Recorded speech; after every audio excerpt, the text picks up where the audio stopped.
चलो सबसे पहले हम इस सॉन्ग ऑफ माई सेल्फ के जो वर्ड्स मीनिंग है उसको हम देख लेते हैं जल्दी से, ठीक है ना।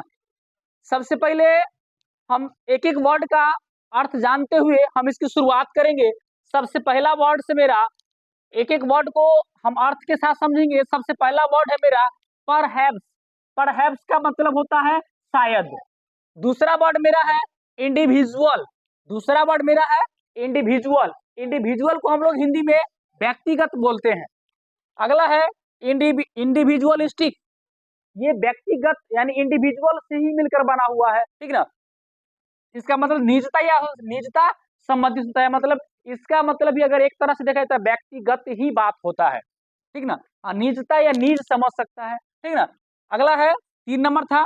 4 नंबर है लिटरेरी। लिटरेरी का मतलब होता है साहित्यिक। साहित्यिक याद रखेंगे, इसका मतलब होता है साहित्यिक। अगला वर्ड्स मेरा है फिगर। फिगर का मतलब होता है चेहरा, ठीक ना। फेस भी इसको बोल सकते हैं, चेहरा को इंग्लिश में। अगला है 6 नंबर। 6 नंबर जो है इसका वर्ड्स है प्रोड्यूस्ड। प्रोड्यूस्ड मतलब होता है उत्पन्न करना या पैदा करना, ठीक ना। नेक्स्ट मेरा वर्ड्स है 7 नंबर एडिटर। एडिटर को हम लोग हिंदी में संपादक बोलते हैं, ठीक ना। नेक्स्ट वर्ड है मेरा 8 नंबर वॉलंटियर। वॉलंटियर को हम लोग ऐच्छिक योगदान।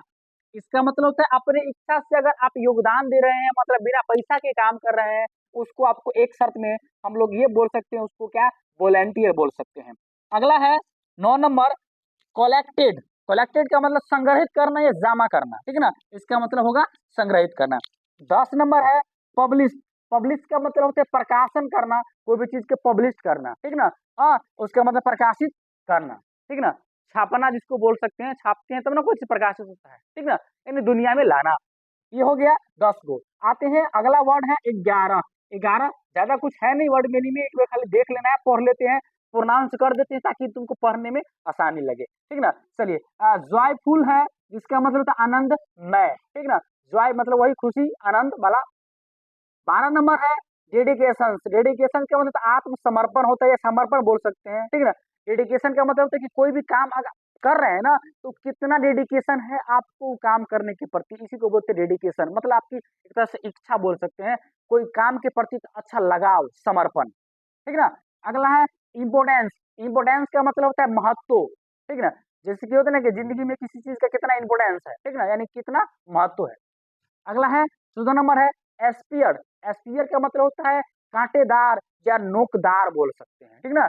जैसे कि कांटेदार या नोकदार होता है, उसको हम लोग बोलते हैं एस्पियर, ठीक ना। जैसे कि घास, उसमें आप देखेगा कि कभी कभी कोई कोई घास जो होता है वो उस तरह हाथ रखेंगे तो कांटेदार नजर आएगा, ठीक ना, ठीक ना, उसी को बोलते हैं एस्पियर। अगला है 15 नंबर है होप। होप का मतलब होता है आशा, ठीक ना, उम्मीद जिसको हम लोग कहते हैं आशा, ठीक ना, उसको बोलते हैं होप। 16 नंबर में है सीज। सीज का मतलब होता है सीज कर लेना, रोक देना, बंद कर देना, ठीक ना। जैसे कि तुम लोग का गाड़ी को कोई सीज कर लिया, इस तरह के वर्ड भी होता है ना, है उसको रोक देना, बंद कर देना, उसको सीज करना, ठीक ना। अगला है क्रीड्स। क्रीड्स का मतलब होता है धार्मिक पंथ या समुदाय बोल सकते हैं, ठीक ना। ये एक प्रकार का धार्मिक के अकॉर्डिंग होता है, ठीक ना। धार्मिक पंथ बोल सकते हैं या एक प्रकार के समुदाय इसको बोल सकते हैं। नेक्स्ट है 18 नंबर वर्ड एस्कूल्स। एस्कूल्स का यहाँ जो मतलब होगा, एक प्रकार का सोच होता है, ठीक ना, या विचार की एक प्रकार की पुरानी पद्धति है, जिसको हम लोग स्कूल बोलते हैं, ठीक ना, स्कूल्स बोलते हैं, ठीक ना। एक स्कूल होता है हम लोग का विद्यालय वाला, ठीक ना। लेकिन ये स्कूल्स का मतलब होगा एक प्रकार का सोच, पुराने जमाने में जो व्यक्ति का एक पद्धति होता था सोचने का, यानी विचारिक पद्धति जिसको हम लोग बोलते हैं, वो होता है स्कूल्स का मतलब। अगला है 19 कोस्ट। कोस्ट का मतलब तो पता ही होगा, इसका मतलब होता है कीमत, ठीक ना। अगला है 20 और 20 नंबर। इसको हम बोलते हैं अब्सेंस या अब्सेंस बोल सकते हैं। इसका मतलब अश्लील, खराब चीज या घटिया चीज बोल सकते हैं, उसको बोलते हैं अश्लील, ठीक ना। हाँ, हिंदी लिखा हुआ है अश्लील या घटिया। 21 है विलिंग। विलिंग का मतलब होता है इच्छा। विलिंग का मतलब क्या होता है इच्छा, कोई भी काम करने की इच्छा या जो भी कुछ है वो बोलते हैं, उसको इच्छा बोलते हैं, ठीक ना। एक वर्ड है, एक्स्ट्रा वर्ड लिखा हुआ है हजार्ड, ठीक ना। हजार्ड एक लास्ट वर्ड है, लास्ट नहीं मतलब एक इसके नीचे एक्स्ट्रा वर्ड है हजार्ड। इसका मतलब होता है खतरा, ठीक ना। उसके बाद 22 वर्ड देखेंगे। 22 यानी 22वां अनसेंसर्ड, यानी अनसेंसर्ड का मतलब था बिना काट छाट के, सेंसर्ड का मतलब था काट छाट करके, ठीक ना। जैसे कि आप लोग देखते होंगे कभी कभी मूवी यार निकलता है ना, तो कहता है कि सेंसर बोर्ड उसको पास नहीं किया, ठीक ना। अगर मूवी वूवी निकलता है, ठीक ना, उसको अगर सेंसर बोर्ड या कोई कविता कोई कहानी अगर आप निकालते हैं तो उसको एक सेंसर्ड बोर्ड होता है, ठीक ना। वो क्या करता है पता है, आपकी कोई चीज अगर अच्छा नहीं है तो उसको काट के हटा देगा, ठीक ना, और कहेगा इसको इस जगह पर दूसरा चीज अब रखिए, ठीक ना, ये चीज नहीं चलेगा, ये किसी पार्टिकुलर धर्म के लिए खराब है, या कोई भी चीज के लिए किसी पार्टिकुलर व्यक्ति का नाम का ये है, ठीक ना। तो ये जो है से ध्यान रखना, इसको बोलते हैं अनसेंसर्ड, ठीक ना। हाँ, उसके बाद है 23, 23 है जिसको बोलते हैं इनथियोस्टिकली, इन क्या बोलेंगे, इन थस सी, दू को करके पढ़ेंगे तो समझ में आएगा, एक बार पढ़ेगा तो गड़बड़ा जाएगा, ऐसे पूरा पढ़िएगा, इन थस सी कली, एक साथ पढ़ो तो इसको इंसस्टिकली।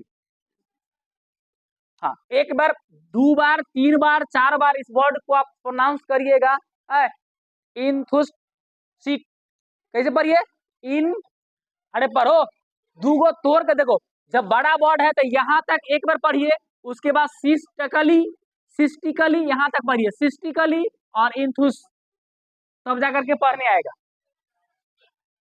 वर्ड जो है बड़ा सा वर्ड है, ठीक ना, और प्रोनाउंसिएशन करना थोड़ा डिफिकल्ट होता है, जो लॉन्ग वर्ड होते हैं उसका, तो उसके लिए तुमको 2-3 बार, 4 बार, 5 बार जो है से इसको पढ़िए, ठीक ना, तब समझ में आएगा, ठीक ना। इसका हिंदी होता है उत्साह पूर्वक। आप कोई काम करते हैं, समझिए, कोई भी काम करते हैं और कोई काम करने में आपको मन नहीं लगता है, ठीक ना, हाँ, कोई काम करने में आपको उत्साह नहीं है, ठीक ना, तो काम आप अच्छे से नहीं कर सकते हैं, ठीक ना। तो ये चीज ध्यान रखना, कोई कोई काम अगर तुमको दे दी जाए, ठीक ना, कोई काम अगर तुमको दे दी जाए, जैसे अभी अगर तुमको मम्मी बोले कि सब्जी काटो या इस तरह कोई काम दो, तो तुमको वो करने में मन नहीं लगता है, लेकिन कोई ऐसा काम जो तुमको करने का बहुत ज्यादा इच्छा है, तो वो काम आप करिएगा उत्साह पूर्वक, ठीक ना। अगला है अनएप्रिसिएटेड, ठीक ना। अगला जो वर्ड है अनएप्रिसिएटेड, मतलब होता है अप्रशंसित, मतलब एक होता है एप्रिसिएशन, एप्रिसिएशन का मतलब तो कोई भी काम करने के लिए आपको कोई प्रशंसा कर रहा है तो उसको बोलते हैं एप्रिसिएशन, ठीक ना। कोई काम नहीं आप कर रहे हैं, प्रशंसा नहीं मिल रहा है, उसको बोलते हैं अनएप्रिसिएशन, अनएप्रिसिएटेड है ये क्या है, अनएप्रिसिएटेड मतलब अप्रशंसित। 25 नंबर है ओरिजिनल, पता है वास्तविक, मूल। अगला है इनोवेट, इनोवेट क्या मतलब नवोवेंसी, ठीक ना, ये इसका मतलब समझता है क्या होता है, इसका मतलब होता है न्यू, यानी नयाकरण, नयाकरण, नयाकरण मतलब नवीकरण बोल सकते हैं, ठीक है ना। ये एक डिफिकल्ट वर्ड है, नवोन्मेषी, ठीक ना, यानी नयाकरण बोल सकते, नवीनीकरण बोल सकते हैं, नया करने की प्रक्रिया, इनोवेट बोल सकते हैं। अगला है सेलिब्रेट, सेलिब्रेट का मतलब पता होगा, CELEBRAT, उत्सव मनाना। हाँ, चलिए नेक्स्ट है 28 नंबर है एज्यूम, एज्यूम, एज्यूम का मतलब होता है क्या, मानना, ठीक ना। अगला है 29 लोफ, लोफ का मतलब होता है घूमना, भटकना, लोफ का मतलब क्या होता है, घूमना या भटकना, उसको क्या बोलते हैं हम, लोफ बोलते हैं। अगला है 30 लीन, लीन का मतलब तो सहारा लेना, लीन का मतलब इसकी ऐसे करके सहारा ले रहे हैं ना, बोर्ड का हम खड़े हैं, ठीक ना, लीन का मतलब वही सहारा लेना या टिकना, टिकना या सहारा लेना। अगला है इज, अगला है इज का मतलब सहूलियत, क्या होता है, सहूलियत। अगला है 32 इन अवेंस, इन अवेंस, इसको बोलेंगे इन अवेंस मतलब होता है, इसका मतलब ये होता है रोकना। अगला है 33 सफिशिएंट, सफिशिएंट मतलब सफिशिएंट से बना हुआ है, सफिशिएंट, ठीक ना, तो इसका मतलब होता है पर्याप्त, जितना चाहिए उतना, ठीक ना। अब देखो अगला है 34 हर्बर, हर्बर का मतलब क्या होता है, विश्वास, ठीक ना, हर्बर में विश्वास हो गया, याद रखना। अगला है परमिट, परमिट परमिशन से बना हुआ है, तो परमिट का क्या होता है, अनुमति, ठीक ना। और एक लास्ट वर्ड यहाँ था क्या, हजार्ड, इसका मतलब क्या होता है, खतरा। तो ये टोटल टोटल 35-36 गो वर्ड था, जो कि song of my self chapter को समझने के लिए इस सब वर्ड्स मीनिंग की आवश्यकता है। तो करना क्या है कि टोटल वर्ड्स मीनिंग को आपको बढ़िया से आत्मसात कर लेना है, अर्थात इसको याद कर लेना है। अगर इस चीज को याद कर लिए अच्छे से, ठीक ना, तो आप इस चैप्टर के जो अर्थ होता है उसको आप आसानी से समझ पाइएगा, ठीक है ना। ये चीज आपको हमको आप सभी बच्चों को ध्यान रखना पड़ेगा, वर्ड मीनिंग